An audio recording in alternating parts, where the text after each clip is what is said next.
Hi అందరికీ. అందరూ బాగున్నారా? వెల్కమ్ టు మై వేద అండ్ ఈపీ టాక్స్ ఛానల్. ఈరోజు నా ప్లాంట్స్‌ని రిపోర్ట్ చేద్దామని అనుకున్నాను. ఎందుకంటే అవి చాలా గ్రోత్ ఎక్కువైపోయింది. ఆ పాట్స్ దానికి సరిపోవట్లేదు. ఇంకా దాని రూట్స్ కూడా పైనే ఉంటున్నాయి.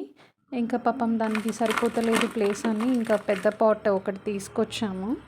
అది ఒక్క ప్లాంట్‌కి మాత్రమే అంత హెవీ గ్రోత్ ఉంది. అది కూడా అడీనియం ప్లాంట్. సో, అందుకోసమని దానికి లైక్ నర్సరీకి వెళ్ళి మేము ఇంకా పాట్ తీసుకొచ్చాము. అతను 150 రూపీస్ చెప్పాడు.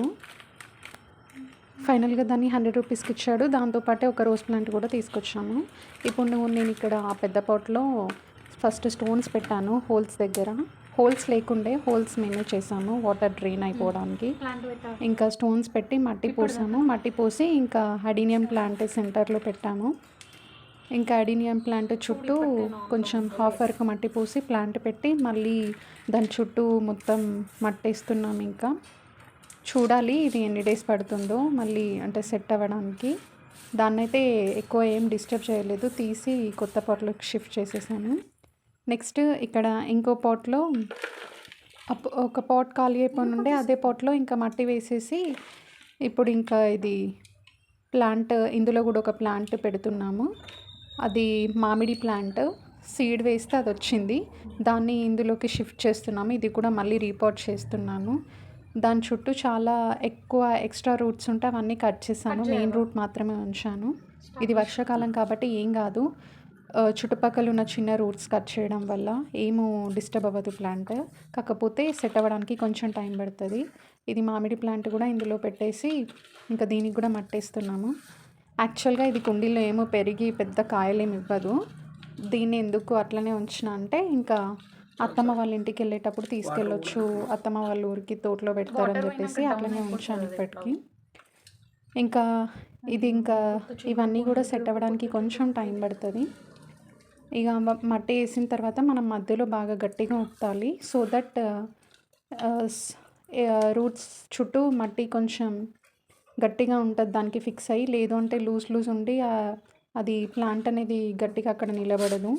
సో ఖచ్చితంగా మట్టేసిన తర్వాత దాన్ని మధ్యలోకి గట్టిగా ఒత్తితే అది స్టడీగా ఉంటుంది, ఎటు పడిపోదు వర్షం పడినా కూడా. నెక్స్ట్ పాట్లో అది కలిమక్ ప్లాంట్ ఆల్రెడీ ఉన్నదే. దాన్ని మళ్ళీ తీసి వేరే పాట్లోకి షిఫ్ట్ చేస్తున్నాము.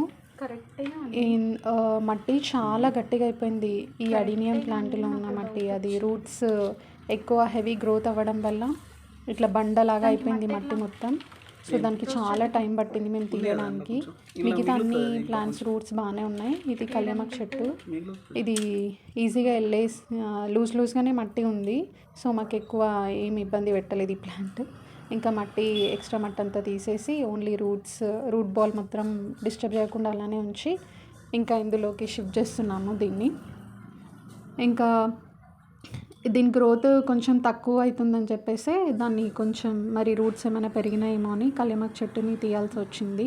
కానీ బాగానే ఉంది. అది రూట్స్ తోటి ఏమో మొత్తం పాట్ అంతా నిండిపోలేదు. దాని రూట్స్ చాలా బాగుంది ప్లాంట్. కానీ ఇంకా రీపాట్ చేసేసాము అన్ని ప్లాంట్స్ లాగానే దీన్ని కూడా. సో ఇంకా మట్టి వేసేసాము, మధ్యలోకి గట్టిగా ఒత్తి పెట్టేసి ఇంకా పక్కకు పెట్టేశాను. నెక్స్ట్ ఇంకా మనం తీసుకొచ్చిన ఇంకా రోజ్ ప్లాంట్ ఉంది కదా, దాన్ని కూడా కుండీలోకి మార్చాలని చెప్పేసి దాన్ని కూడా తీసాను. దాన్ని కూడా చుట్టుపక్కల ఉన్న మట్టి అంతా తీసేసాను. ఎందుకంటే ఒక్కోసారి నర్సరీ నుంచి తెచ్చిన మట్టి కూడా ఇట్లా గట్టిగా బండలా ఉంటుంది.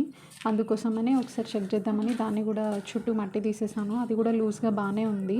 తీయాల్సిన అవసరం ఏం లేకుండే, బట్ నేను అనుకున్నాను గట్టిగా ఉంటుందేమో అని చెప్పేసి ఇంకా అది కూడా తీసేసాను. ఇక ఒక పాట్లో ఆ హోల్స్ దగ్గర ఉన్న చిన్న చిన్న హోల్స్ ఉంటాయి కదా, కింద కుండీకి పెడతాం కదా మనం డ్రైనేజ్ ఈజీగా వాటర్ డ్రైన్ అయిపోవాలని. ఆ హోల్స్ మీద మనం స్టోన్స్ పెట్టాలి. స్టోన్స్ పెట్టకపోతే అది మట్టి కూడా వాటర్ తోటి వెళ్ళిపోతుంది ఆ హోల్స్ ద్వారా. సో దాని మీద స్టోన్స్ పెడితే ఏంటంటే మట్టి అనేది పైన స్టోన్స్ మీద ఉండిపోయి వాటర్ మాత్రమే కిందికి వెళ్ళిపోతుంది. ఇక రోజ్ ప్లాంట్ని సేమ్ మధ్యలో పెట్టేసి ఇంకా గట్టిగా ఒత్తాలి మట్టి వేసుకుంటూ. ఇప్పుడు ఇంకా వర్షాకాలం స్టార్ట్ అయింది కాబట్టి మనకి చాలా ప్లాంట్స్ అవైలబుల్ ఉంటాయి. బట్ మేము వెళ్ళిన నర్సరీలో ఎక్కువ ప్లాంట్ కలెక్షన్ ఏం లేదు. ఇది సమ్మర్లో తెచ్చిన ప్లాంట్సే ఉన్నాయి వాళ్ళ దగ్గర. ఈ రోజ్ ఫ్లవర్స్లో కూడా మంచి డిఫరెంట్ కలర్స్ ఉంటాయేమో తెద్దాం అనుకున్నాను, కానీ ఏం కలెక్షన్ లేదు. Just white roses, dark red roses, ఇంకా ఈ ఎల్లో రోసెస్ మాత్రమే ఉన్నాయి. ఆల్రెడీ రెడ్ అండ్ వైట్ మా ఇంట్లో ఉన్నాయని చెప్పేసి ఓన్లీ నేను ఎల్లో మాత్రమే తీసుకొచ్చాను. చూడగానే చాలా బాగా అనిపించింది ఇది ఎల్లో రోస్, ఇంకా తీసుకొచ్చాను. యాక్చువల్గా నాటు గులాబీ అడిగాను కానీ నాటు గులాబీ లేవని చెప్పారు. బట్ ఇంకా అక్కడికి వెళ్ళి ఉత్తగా చేతులతోటి రావాలనిపించలేదు. అందుకే ఇంకా హైబ్రిడ్ అయినా సరే ఈ ఎల్లో రోస్ ఇది హైబ్రిడ్ ప్లాంట్ అంట, ఇంకా హైబ్రిడే తీసుకొచ్చాను. హైబ్రిడ్ అంటే ఏం లేదండి, ఇది గ్రాఫ్ట్ చేస్తారు ఈ రోజ్ ప్లాంట్స్ని. వన్స్ ఆ గ్రాఫ్టింగ్ కొమ్మ గనక మనము బై మిస్టేక్లో కట్ చేస్తే ఇంకా ప్లాంట్ మాత్రం మనకు ఎటువంటి ఫ్లవర్స్ ఇవ్వదు. రోజ్ ప్లాంట్ పెరుగుతుంది కానీ ఫ్లవర్స్ మాత్రం రావు దానికి. సో గ్రాఫ్ట్ కట్ అవ్వకుండా చూసుకోవాలి మనం ఎప్పుడు కూడా ఈ హైబ్రిడ్ ప్లాంట్స్ తెచ్చుకున్నప్పుడు. నాటు గులాబీ అయితే ఏ టెన్షన్ ఉండదు, మీరు ఎక్కడ పెట్టినా సరే ఎక్కువ కేర్ తీసుకోకుండా ఫ్లవర్స్ పూస్తాయి, జస్ట్ వాటరింగ్ చేస్తే చాలు. కానీ హైబ్రిడ్ మాత్రం కొంచెం టేక్ కేర్ చేయాలి. ఇంకా ప్లాంట్స్ అన్ని రిపోర్ట్ చేసేసాము, ఇంకా అక్కడ మొత్తం క్లీన్ చేస్తున్నాను. ఇంక ఇక్కడ మొత్తం మట్టి అయిపోయింది, సో ఇంకా మంచిగా క్లీన్ చేస్తున్నాం వాటర్ మొత్తం వేసేసి. ఇంకా ఫైనల్ లుక్ చూడండి ఆఫ్టర్ క్లీనింగ్. ఇగో ఈ విధంగా ఉంది. మొక్కలన్నీ ఇంకా సైడ్కి పెట్టేసాము నీట్గా 1 by 1, ఇంకా నీట్గా పెట్టేసాము.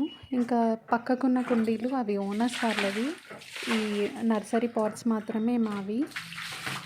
మీకు ఏ ప్లాంట్స్ ఎక్కువ ఇష్టమో కమెంట్ సెక్షన్లో కమెంట్ చేసేయండి.